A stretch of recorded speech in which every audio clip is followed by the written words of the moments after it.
నిధులు లేని సంక్షేమ కార్పొరేషన్లు, రాజకీయాలకు మాత్రం అండగా హోదాలు, ప్రోటోకాల్స్, ఎర్రబుగ్గ కార్లు, ప్రజలకు మాత్రం అందని రుణాలు, కుల సమీకరణల పేరుతో కొత్త రాజకీయ వ్యూహం, బడ్జెట్ 14,521 కోట్లు, ఖర్చు మాత్రం 305 కోట్లు. ఇది మన సంక్షేమ కార్పొరేషన్ చైర్మన్లు. మావోడు కార్పొరేషన్ చైర్మన్ అయిండు, మావోడు మున్నూరు కాపు కార్పొరేషన్ చైర్మన్ అయిండు, మావోడుకు యాదవ్ కార్పొరేషన్ చైర్మన్ అయిండు. ఇక బండి రమేష్ అని బండి రమేష్ ఓడిపోయిన బండి రమేష్ ఖమ్మ కార్పొరేషన్ చైర్మన్ లైన్లు, oil fed corporation chairman, MBC corporation chairman, SC corporation chairman. వాళ్ళకు రుణాలు ఇచ్చి ఆయా బిడ్డల అభివృద్ధి కోసం మీరు పనిచేయాలి. ఇక్కడ కార్పొరేషన్ చైర్మన్ల తప్పేం లేదు, తప్పంతా మొత్తం ప్రభుత్వంలో ఉన్న పెద్దలది, రేవంత్ రెడ్డిది. పేరుకే కార్పొరేషన్ చైర్మన్లు, ఒక్కొక్కరు అయితే వాడు గుర్తు కూడా పట్టాడు. మనం బడ్జెట్ కేటాయించిందేమో 14,521 కోట్ల బడ్జెట్ కేటాయిస్తే మనం ఖర్చు పెట్టింది 305 కోట్లే 2 సంవత్సరాలల్లా. దానిలో ఉన్న ఒరిగేది ఉందా అంటే స్టిల్ నా ఏం ఒరగలే.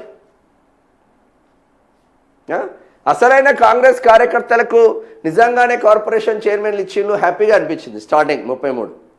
ఎందుకంటే ఓడిపోయిన కాంగ్రెస్ లీడర్లకు ఇచ్చిండ్రు, సెకండ్ క్యాడర్ ఎమ్మెల్యే గెలిచి మళ్ళీ ఆయన నాదాన్గా ఉంటాడు కాబట్టి ఇచ్చిండ్రు, ఇన్ఛార్జీలకు ఇచ్చిండ్రు. అదేవిధంగా పార్టీ కోసం టికెట్ను త్యాగం చేసిన వాళ్ళకు షేర్లింగంపల్లి చందనార్లో ఉంటాడు జేర్పాటి జైపాలని, సీనియర్ మోస్ట్ పీజీఆర్ నుంచి కాంగ్రెస్లో ఉంటున్న కుటుంబం. అటువంటి పెద్ద ఆయనను గుర్తించి ఎంబీసీ కార్పొరేషన్ చైర్మన్ ఇచ్చిండ్రు ఒక వడ్డెర జాతి బిడ్డకు. మరి అటువంటి వడ్డెర జాతి బిడ్డకు ఎంబీసీ కార్పొరేషన్ చైర్మన్ ఇస్తే అదే వడ్డెరలకు ఒక్కరికి కూడా ఒక కార్పొరేషన్ రుణాలు రాకపోయా.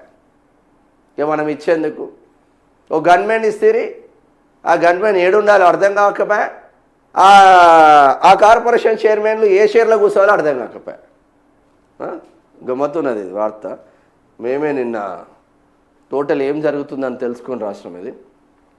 కాగితాల్లో వేల కోట్లు, ప్రజల చేతికి శూన్యం. అంచనా బడ్జెట్ 14,521.98 కోట్లు. విడుదలైన నిధులు 3,198.07 కోట్లు. వాస్తవ ఖర్చు 305 కోట్లు. ఇక చూడు, 14,521 కోట్లు బడ్జెట్ పెడితే విడుదలైన నిధులు 3,198 విడుదలైతే ఖర్చు చేసింది మాత్రం కేవలం 305 కోట్లు మాత్రమే. ఇది మన కాకి లెక్కల కార్పొరేషన్ చైర్మన్ల కథ. ₹1 కూడా ఖర్చు చేయని కార్పొరేషన్లు 16 ఉన్నాయా? వారే వా రేవంత్ అన్న సూపరే మీరు. ఒక్క రూపాయి కూడా ఖర్చు చేయని కార్పొరేషన్లు 16 ఉన్నాయి. ₹1 ఖర్చు చేయని కార్పొరేషన్లు. ఇది మనం పొంకనామాలు కొడుతూ ఉంటాం. ఏ కార్పొరేషన్ చైర్మన్లు అంటే ఎగిరెగిరి దులుక్కుంటాం. వాళ్ళకి డీజిల్ కార్డు ఉన్నాయా? పెట్రోల్కు డీజిల్కు కనీసం హోదాలు, చైర్మన్లు, ప్రోటోకాల్స్ ఉన్న ప్రజలకు అందని సంక్షేమ పథకాలు, సంక్షేమ కార్పొరేషన్ల రాజకీయ పునరావాస కేంద్రాల. ఇదే ఇప్పుడు రాష్ట్ర రాజకీయాల్లో ప్రధాన చర్చ. వీళ్ళు ఏం చేస్తలేరబ్బా, నేను యాదవ కార్పొరేషన్, నేను మున్నూరు కాపు కార్పొరేషన్, నేను ఎంబీసీ కార్పొరేషన్, నేను ఎస్సీ కార్పొరేషన్ అని చెప్పేసి వాళ్ళ పనులు, రియల్ ఎస్టేట్కి సంబంధించిన పనులు కావచ్చు, ఏమైనా ఫైళ్ళు కావచ్చు, ఆ క్లియర్ చేసుకోవడానికి మంత్రుల దగ్గరికి పోవడమో, ఎమ్మెల్యేల దగ్గరికి పోవడమో, ముఖ్యమంత్రి దగ్గరికి యాక్సెస్ కోసం ఇది పనిచేస్తున్నది. ప్రజల యాక్సెస్ కోసం ఈ కార్పొరేషన్లు పనిచేయట్లేదు.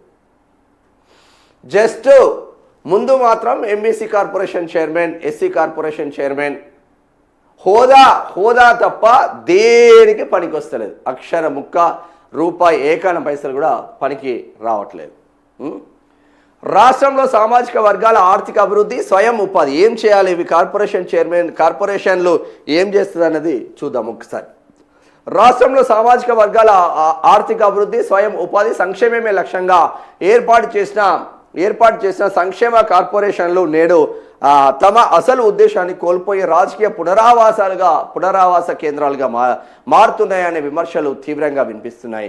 అధికారంలోకి వచ్చిన తర్వాత కాంగ్రెస్ ప్రభుత్వం దశల వారీగా 50కి పైగా కార్పొరేషన్లు ఫెడరేషన్లకు చైర్మన్లను నియమించింది.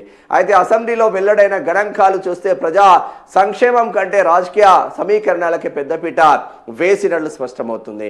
సుమారు 14,521.98 కోట్ల బడ్జెట్ అంచనాలు చూపించిన 33 ప్రధాన కార్పొరేషన్లు ఫెడరేషన్లకు ఖజానా నుంచి విడుదలైన మొత్తం 3,198.07 కోట్లు మాత్రమే.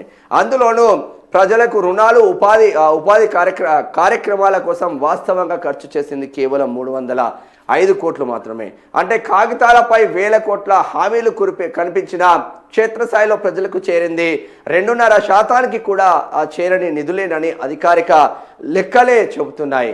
ఇంకా ఆందోళనకరమైన విషయం ఏమిటంటే రాష్ట్రంలోని దాదాపు 16 కార్పొరేషన్లకు ₹1 కూడా ఖర్చు చేయలేని పరిస్థితిలో ఉండడం, చైర్మన్లకు ప్రభుత్వ హోదాకు ప్రోటోకాల్, వాహనాలు, కార్యాలయం, గౌరవం ఉన్న లబ్ధిదారులకు రుణాలు ఇచ్చే నిధులు లేవు.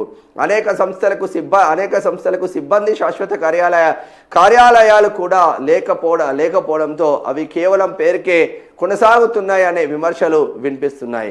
రాజకీయ విశ్లేషకుల అభిప్రాయం ప్రకారం ప్రతి కులానికి ప్రత్యేక కార్పొరేషన్ ఏర్పాటు చేసి ఆయా వర్గాలకు చెందిన నేతలకు చైర్మన్ పదవులు ఇవ్వడం ద్వారా ప్రభుత్వం కొత్త రాజకీయ సమీకరణాలకు తెరలేపింది.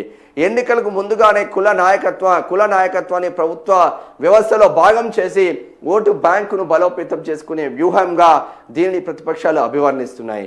దీంతో ఒకప్పుడు ఎంతమందికి రుణాలు అందాయి, ఎంతమందికి ఉపాధి కల్పించారు అనే ప్రశ్నలు వినిపించగా ఇప్పుడు ఏ నాయకుడికి ఏ కార్పొరేషన్ వచ్చింది, ఏ కులానికి ఏ చైర్మన్ దక్కాడు అనే రాజకీయ చర్చలే ప్రధానంగా మారాయి. సంక్షేమ కార్పొరేషన్లు ప్రజల ఆర్థిక సాధికారితకు వేదికలు కావాల్సిన చోట రాజకీయ సమీకరణాలకు సాధనాలుగా మారాయనే విమర్శలు అసెంబ్లీలో వెల్లడైన గణాంకాలను బట్టే గణాంకాలే బలాన్ని ఇస్తున్నాయి. ఇది మన కార్పొరేషన్ల పరిస్థితి. ఇది కార్పొరేషన్ చైర్మన్లు, ఫెడరేషన్ల చైర్మన్లు, అసిస్టెంట్లు బొంగు భూషణం అని పెట్టి రాజకీయ పబ్బం గడుపుకోవడానికి తప్ప దేనికి పనికి వస్తలేదు. 33 కార్పొరేషన్లు మొదటగా ఏర్పాటు చేస్తే కార్పొరేషన్ చైర్మన్ రెండు సంవత్సరాలు దాదాపుగా 3-4 రోజులు అయితే వాళ్ళు దిగిపోతారు.